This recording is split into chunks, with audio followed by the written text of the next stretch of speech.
Hi, welcome to Maturity Minute, Day 7, where I cover the steps to Christian maturity. I'm doing this in sequence as I write my book called Built Whole, How to Become a Person Others Enjoy.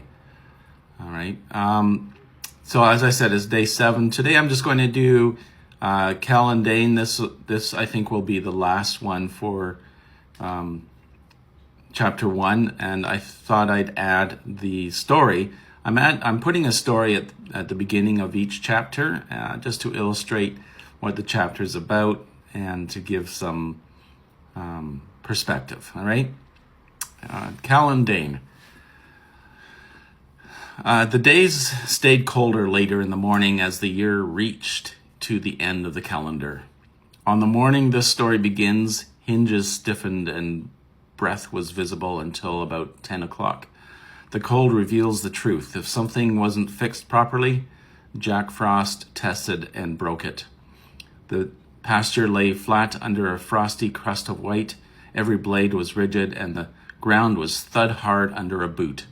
The cold had gone deep. Sound carried in the air, a loose chain, a shifting board, a lowing animal. Nothing was softened. Cal was already swaggering past the barn and toward the field when the first light came up, coat unbuttoned despite the cold, jaw set as if he had decided the tone of the morning before anyone else was awake. Dane ambled behind him with his collar up, one hand buried, the other holding his first cup of caffeine, eyes not yet focused on the day. Another day he hadn't agreed to, but showed up for anyways. "You see it?" Cal said after waiting for Dane's steps to get closer. Dane took a few more steps before answering. He let his eyes adjust to distance, to movement, to the place where things had gone wrong again. He looked past the line, out toward the neighbor's field where a few dark shapes moved where they had no business being. "Yeah," he said, "I see it." The gate again. "It held yesterday." "It held for you," Cal said, "not for the cows." They reached the break together, the place where the gate had quit doing its job. The latch hung loose. The wire from the night before had twisted back on itself and stretched thin from being asked to resist too much. It was not a dramatic failure, but it was the kind of that repeats itself. Beyond it, 3 cows grazed low and slow down the road in their neighbor's field, heads down, tearing into something that was not theirs, not because they were rebellious, but because the boundary had not been made solid enough to hold them. Wade, their neighbor, was already chasing them back to the road and looking up to see if Cal and Dane were going to help. Dane stepped toward the road and over the ditch toward them, watching as they destroyed a small corner of the field Wade was planning to harvest this week. A couple of Wade's healers did their job getting the cattle off his property, but their task was done now, and the cattle stood still on the road as an old Chevy pickup drove by, adding exhaust and dust to the steam coming off the cattle's backs.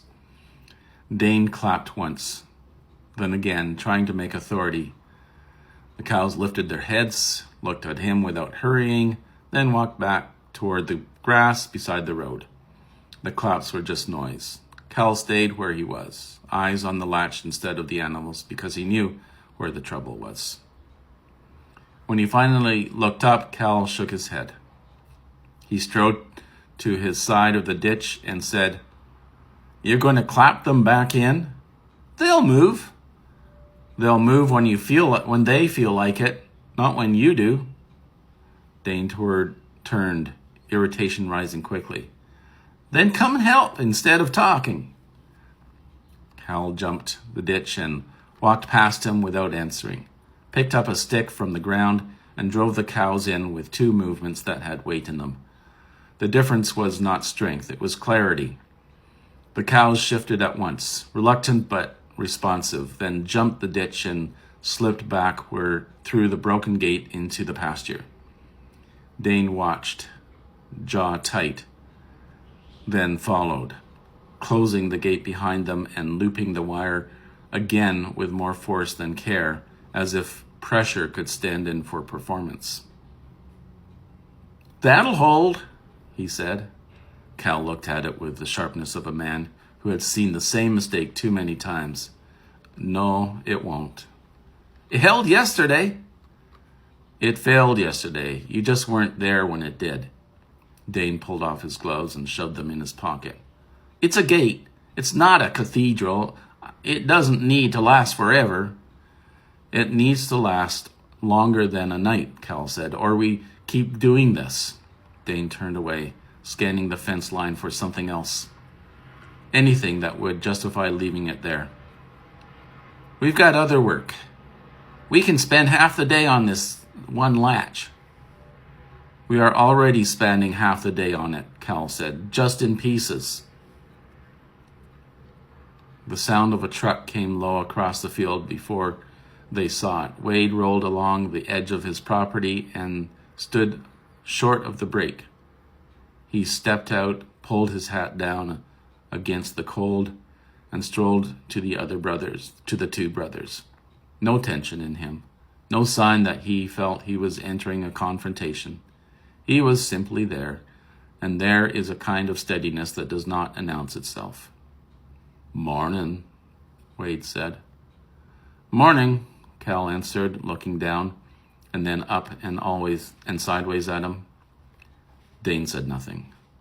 Wade looked past them, taking in the cows, now back where they belonged, then down at the latch, then up again. "They were in my field." "Yeah," Cal said, "we saw."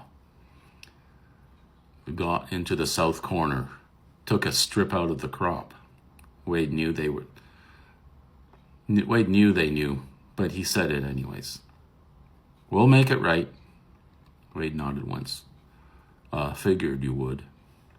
He stepped closer to the gate, reached out and pushed the latch with 2 fingers. It sagged under its own weight, the wire bending in a way that told the truth about its history. This was not its first fix. It was the latest in the line of almost fixes, which is another way to say failures. "This is the same as last week," Wade said. Dane shifted, then kept his eyes down.